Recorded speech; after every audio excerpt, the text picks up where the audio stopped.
Good afternoon and welcome to Washington Unplugged.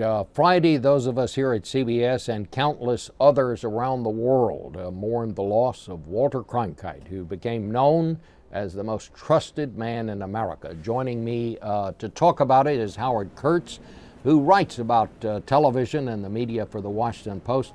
Howard, thank you so much for coming this morning. Sure, and Bob. I want to just ask you this. Do you think there can ever be another Walter Cronkite? I don't, for a number of reasons, Bob. And part of it, of course, has to do with the era in which he ruled television, when there were essentially two network news divisions worth talking about, CBS and NBC. And now, of course, you have 1,000 cable channels and all of that. But even more so, can you imagine a journalist today being called the most trusted man in America? We just live in a more cynical time. The news business is not trusted by great majorities of Americans, and a lot of that has to do with self-inflicted wounds by people in our business. And we have, cable channels and websites devoted from the left and the right to beating up on the media every day, every minute, every hour, in a way that I think has just depressed public esteem for this business. So no matter how good an anchor is today, no matter how popular, no matter how experienced, I don't think he could ever achieve a Cronkite-like status. We do live, as you say, in this era of opinion journalism, and the thing that always brought credibility to Walter Cronkite, in my opinion, and I'd love to hear what you have to say about this, is that because he so seldom expressed an opinion, when he did, people really took it seriously, and they came away feeling, Walter must have given this some thought before he said what he just said.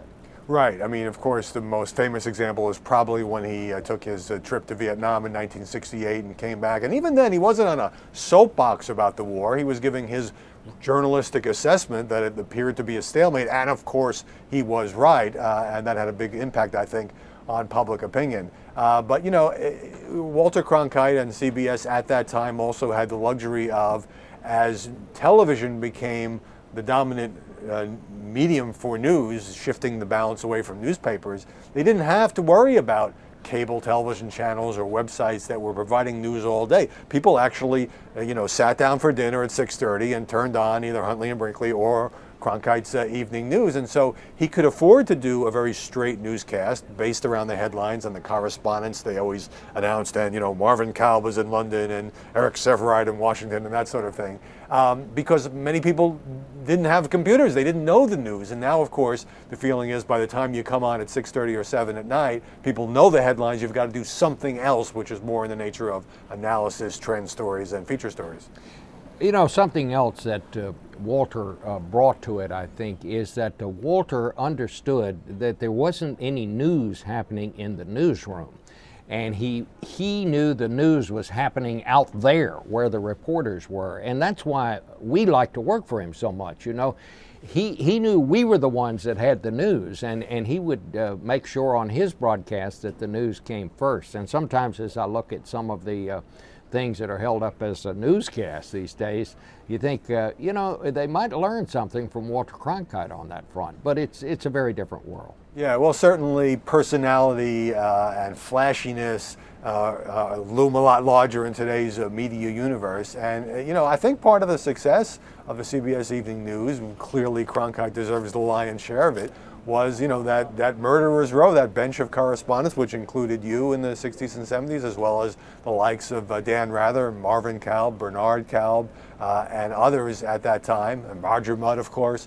And they were played up. They had starring roles, and Cronkite would often toss to them. So, I've heard you make the observation that the newscast wasn't about Walter. Well, he, of course, was the voice of authority. He was the traffic cop. But he also was the guy who spotlighted his correspondents who actually went out and gathered the news. I think that's exactly right, Howie. It's a pleasure to talk to you, and thank you for being with us here to share some stories about the best that ever was. Thanks so much. And with us now is former CBS News correspondent Marvin Kalb. He worked alongside Walter Cronkite for over 20 years. And Marvin, you were one of those who worked not just with Walter Cronkite, but also, before that, with Ed Murrah. Yeah. Give me a little sense of how they were alike and how they were different. They were both complete journalists. Very curious, very much involved in every story they did.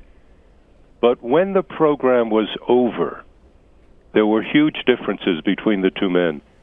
Cronkite was the sort of guy who, with the program behind him, did not mind going out with friends, having a joyous, raucous dinner. If he was up on the Cape going on his boat. I was once on a boat with him in the harbor at Martha's Vineyard, and he would go by there like an admiral. Everybody sort of brought their boats off to one side or another and waved at him. Hi there, Walter, how you doing? And he loved that. Cronkite was that sort of total human being. Morrow carried the weight of the world on his shoulders at all times. When he was finished with the broadcast, he still worried about what he had just said.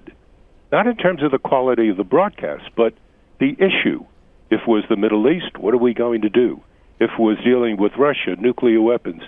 He was the kind of guy who would invite you to a drink after dinner and then agonize so deeply. Quite often, I was thrilled to be with him, if asked. But at the same time, when I left, I would say, doesn't he ease up ever? Yeah. That's a very, very interesting comparison. I want to ask you about something else, and I know how it was working here in this Washington bureau when, you were over at the State Department. Roger Mudd was up on Capitol Hill. Dan Shore was getting into everybody's business, covering every beat, and Dan Rather was there, of course. It really was. I mean, it was the kind of bureau that we haven't seen since, and I don't think we'd seen anything like it before that. But the thing that we all loved, and I remember, is that if you had a story and it was news, Walter Cronkite would figure out how to get it on the broadcast. I tell you, I don't think I did this more in all those years, more than maybe a half dozen times, probably fewer than that.